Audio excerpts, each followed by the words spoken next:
സദസ്സിന് വന്ദനം. ചിലപ്പതികാരം എന്ന മഹാകാവ്യത്തിലെ മധുനിശന്തിയായ കഥ കണ്ണകി. നൂറ്റാണ്ടുകൾക്ക് മുൻപ് നടന്ന കഥ. ചോളനാട്ടിലെ കാവേരിപ്പൂമ്പട്ടണം, മഹാപ്രഭുക്കളുടെ മഹാനഗരം. ആ പട്ടണത്തിലെ വൻ ശ്രേഷ്ഠനാണ് കോവലൻ.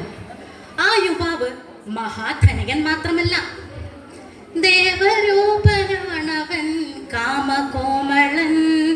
തേരിറങ്ങി വന്നു ഇന്ദ്രതുല്യനാണവൻ. ഏവരും പുകഴ്ന്നു പാടുമാവണീശ്വരൻ, സർവസദ്ഗുണങ്ങളും തികഞ്ഞ കോവലൻ.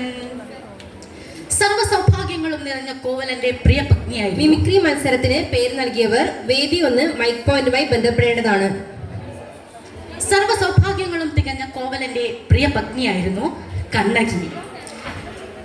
മാതൃകാ ദമ്പതികളായി അവർ ജീവിതോത്സവം ആഘോഷിക്കുകയാണ്. സുന്ദരിയും സുശീലയുമായ കണ്ണകിയെ ആണ്ടവൻ കോവിലിൽ വെച്ച് അന്ന് ആദ്യമായി കണ്ട ആ അസുലഭ നിമിഷത്തെക്കുറിച്ച് അവൻ ഇടയ്ക്കിടെ അവളെ ഓർമ്മിപ്പിക്കും. തിരുനടയിൽ തൊഴുതു നിന്ന തമ്പുരാട്ടി, പുലരൊളിയിൽ കതിർച്ചൊരിയും കോമളാങ്കി, കനകമയം തനു നിറയും കരിമിഴിയാളെ, മമ ഹൃദയം തവ സദയം പൂമൊഴിയാളെ. കണ്ണകി, ഒന്നെ കിടച്ചത് എൻ മഹാഭാഗ്യം. നീയില്ലാമൽ എനിക്ക് വാഴ്വേ ഇല്ലേ. അതു കേൾക്കെ അവളുടെ കവിളുകൾ നാണം കൊണ്ട് തുടുത്തു പൊങ്ങും. ആഹ്ലാദകരമായ ദിനരാത്രങ്ങൾ കൊഴിഞ്ഞുകൊണ്ടേയിരുന്നു. ആയിടെ അമ്മൻ കോവിലിൽ ഉത്സവത്തിന് കുടിയേറി. തോരണങ്ങളും കമാനങ്ങളും ഒരുങ്ങി, തെരുവും തേരോട്ടവും ഉണർന്നു. എല്ലാത്തിനും മുൻപന്തിയിൽ കോവലൻ തന്നെ. തെരുക്കൂത്ത് ആരംഭിക്കുകയായി. 4 ദിക്കുകളിലും പേര് കേട്ട അഴക് റാണി മാധവിയാണ് നർത്തകി. ദീപങ്ങൾ തെളിഞ്ഞു, നൃത്തവേദി ഉണർന്നു. മിന്നൽ കൊടി പോലെ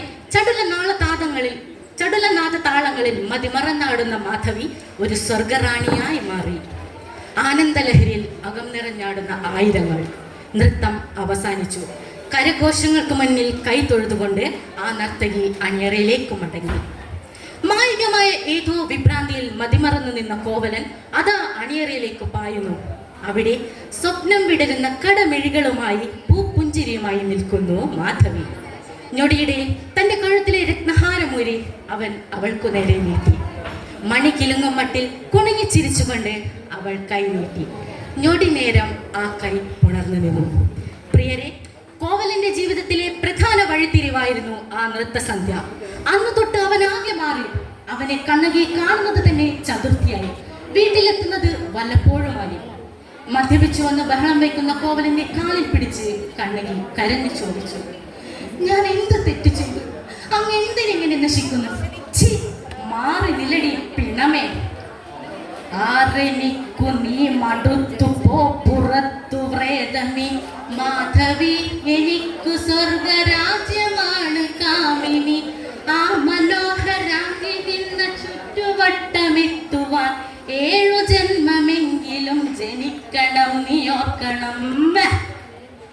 ചവിട്ടേറ്റ വേദനയിലും തന്റെ പ്രിയ കണവന് വേണ്ടി അവൾ ദൈവത്തോട് കരഞ്ഞു പ്രാർത്ഥിച്ചു.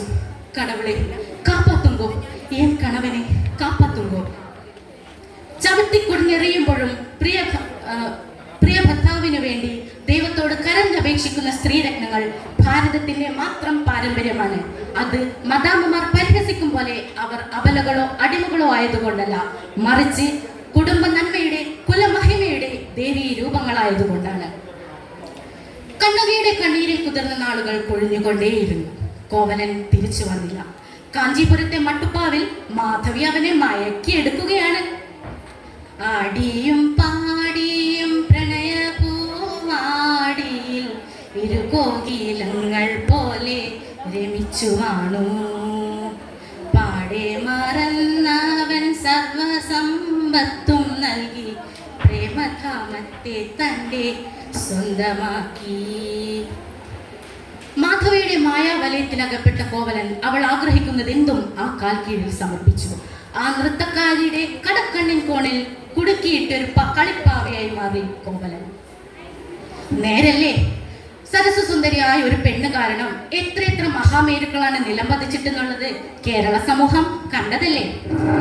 ഒടുവിൽ എല്ലാം കിട്ടിക്കഴിഞ്ഞപ്പോൾ മാധവിയുടെ മട്ടുമാറി. അവൾ കോവലന്റെ മുഖത്ത് നോക്കി അട്ടഹസിച്ചു. കണ്ട മദ്യപന്മാർക്ക് കയറിയിറങ്ങാനുള്ള സത്രമല്ലത്, കടന്നപ്പോ. മാധവി, ഇത് നീ തന്നെയോ? അതെ, ആള് മാറിയിട്ടൊന്നുമില്ല. കടക്ക് പുറത്ത് കാൽ കാശിന് ഗതിയില്ലാത്തവൻ. അവൾ വാതിലുകൾ കൊട്ടിയടച്ചു. എല്ലാം നഷ്ടപ്പെട്ട ആ ഹതഭാഗ്യൻ കുറ്റബോധം തിങ്ങുന്ന മനസ്സുമായി ഇരുട്ടിലൂടെ നടന്നു. ഒരുകുന്ന നെഞ്ചുമായി ഒരു ഭ്രാന്തനെ പോലെ തെരുവിൽ വിതുമ്പുന്നു പാവം.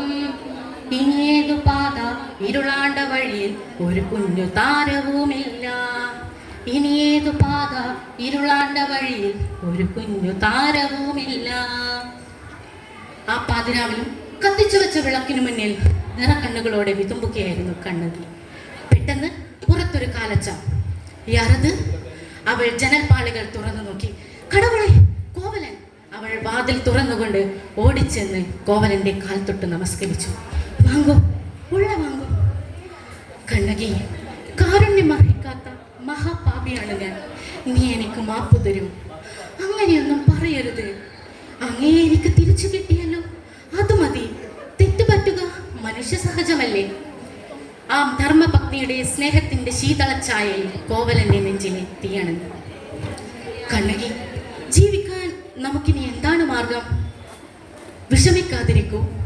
അവൾ പെട്ടി തുറന്ന് പട്ടുപൊതി കയ്യിലെടുത്തു. നോക്കൂ, മംഗല്യനാളിൽ താതനണിയിച്ച പൊൻചിലമ്പാണിത് വാങ്ങൂ.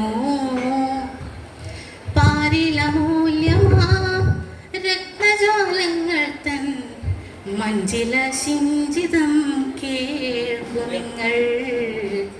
മഞ്ചില സിഞ്ചിതം കേൾക്കു നിങ്ങൾ.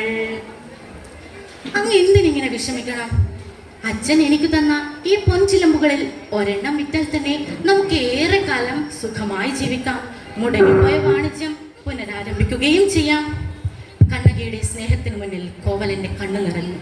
നാരീകർമ്മം പുരുഷസ്യ ഭാഗ്യം എന്ന മഹത് വചനം അനുഭവിച്ചറിയുകയായിരുന്നു കോവലൻ. പിറ്റേന്ന് തന്നെ മധുരയിലേക്ക് ചിലമ്പ് വിൽക്കാൻ കോവലൻ പുറപ്പെട്ടു. നഗരത്തിലെ തന്നെ പ്രശസ്തനായ രത്നവ്യാപാരി നഗരവീര പെരുന്തട്ടാന്റെ കടയിലെത്തി. കുടവയറും കുറുക്കൻ കണ്ണുകളുമുള്ള തട്ടാൻ ചിലമ്പ് തിരിച്ചും മറച്ചും നോക്കി. ഉക്കാറുമ്പോ ഉക്കാറുമ്പോ കൊഞ്ചം ഉക്കാറുമ്പോ ഞാനിതാ വന്നിട്ടേ. തട്ടാൻ അകത്തേക്ക് പോയി. ഏറെ നേരം കഴിഞ്ഞില്ല, ഒരു കുതിരവണ്ടി പാഞ്ഞു വന്ന് കടയുടെ മുന്നിൽ നിന്നു. ചാടിയിറങ്ങിയ രാജഭടന്മാർ കോവലനെ പിടിച്ച് വണ്ടിയിലേക്ക് കയറ്റി. തമ്പുരാട്ടിയുടെ ചിലമ്പ് കെട്ട പെരുങ്കള, കയറട വണ്ടിയിലേക്ക്. തട്ടാൻ കുടവയർ കുലുക്കി ചിരിച്ചു. പാണ്ഡ്യതീർത്ത, തമ്പുരാട്ടിയുടെ പോലൊരു ചിലമ്പ് എന്റെ കയ്യിൽ തന്നെ വന്നു പെട്ടത് മഹാഭാഗ്യം. കള്ളനെ പിടിച്ചു കൊടുത്തതിനുള്ള സമ്മാനം വേറെയും ലഭിക്കും. ആണ്ടവാ. വാർത്ത കാട്ടുതീയായി. തമ്പുരാട്ടിയുടെ ചിലമ്പ് കെട്ട കള്ളനെ കാണാൻ ജനം കൊട്ടാരത്തിലേക്ക് ഓടി. ചിലമ്പ് ഉയർത്തിപ്പിടിച്ച് പാണ്ഡ്യമന്നൻ ആജ്ഞാപിച്ചു. തലവെട്ടിയെറിയുവിൻ തെരുവിലെ കള്ളനെ, ഇനിമേലിൽ ഇതുപോൽ കവർച്ചയുണ്ടാവല. ഇതു പാഠം ഈ പാണ്ഡ്യമന്നന്റെ ശാസനം. കരുതി മരുതിയിടണം മധുരയ്ക്ക് മാതൃക. ഒന്ന് കരയുവാനോ ഒരക്ഷരം സംസാരിക്കുവാനോ കഴിയുന്നതിന് മുമ്പ് കോവലന്റെ തല തെറിച്ചു താഴെ വീണു. ചുടുരക്തം ചീറ്റിയൊഴുകി. വാർത്ത കേട്ട് നടുങ്ങിയ കണ്ണകി തീപാറുന്ന കണ്ണുകളും അഴിഞ്ഞുലഞ്ഞ മുടിയുമായി കൊട്ടാരത്തിലേക്ക് ഓടി. പ്രിയതമ്മന്റെ ചുടുരക്തത്തിൽ തൊടുകുറിച്ചാത്തി സിംഹാസനത്തിലിരിക്കുന്ന മന്നനെ നോക്കി അവൾ അലറി. അധികാരമത്തനായി അലറുന്ന മന്നവ, അപരാധിയല്ലെന്റെ കാന്തൻ. തലവെട്ടി നീ പെയ്ത രുധിരമേ സാക്ഷി, അറിയാത്ത പൊരുളറിഞ്ഞോളൂ.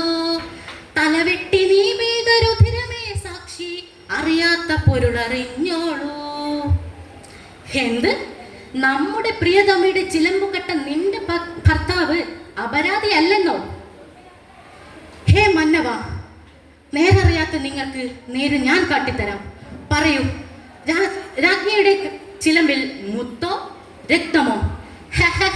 മുത്ത്, മുന്നാഴി മുത്ത് നിറച്ച പഞ്ചിലമ്പാണത്. എങ്കിൽ കണ്ടോളൂ, ഈ ചിലമ്പിനകത്ത് രത്നങ്ങളാണ്, അമൂല്യമായ രത്നങ്ങൾ. കണ്ണകി രാജാവിന്റെ കയ്യിൽ നിന്ന് ചിലമ്പ് പിടിച്ചു വാങ്ങി സഭാമധ്യത്തിലേക്ക് എറിഞ്ഞു. ചിലമ്പ് പൊട്ടി, രത്നങ്ങൾ നാലുപാടും ചിതറി.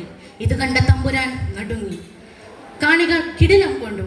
ഒരു നിമിഷം പ്രതികാര ദുർഗയായി മാറിയ കണ്ണകി തന്റെ വലതുമുല പറിച്ചെറിഞ്ഞുകൊണ്ട് അലറി, ഹേ ധർമ്മം പിഴച്ച മന്നവ, നീയും നിന്റെ സർവസ്വവും കത്തി ചാമ്പലാവട്ടെ. കണ്ണകി തളർന്നു വീണു. പെട്ടെന്ന് കൊടുങ്കാറ്റുണർന്നു. ആ കാറ്റിലുടനീളം അഗ്നിജാലകൾ പടർന്നു. പാണ്ഡ്യമന്നനും കൊട്ടാരവും മധുരാപുരിയും കത്തി ചാമ്പലായി. പ്രിയരെ, ധർമ്മം പിഴച്ച അധികാരികൾക്ക് ആ ധർമ്മം തന്നെ അന്തകനാവും. ഒന്നുകൂടി, പെണ്ണിന്റെ കണ്ണീരഗ്നിയിൽ കത്തി ചാമ്പലാകും ഏതു ഭരണകൂടവും. നന്ദി, നമസ്കാരം.